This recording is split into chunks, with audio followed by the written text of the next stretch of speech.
Guys, in today's video I will be showing you uh,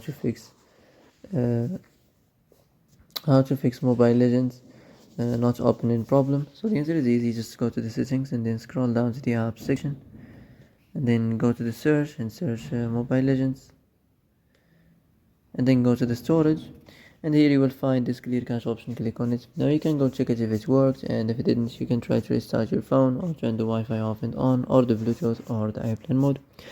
Also you can try to clear data, but be careful. If you clear data, all this application's data will be deleted. This includes all files, the settings, the accounts, the databases, etc.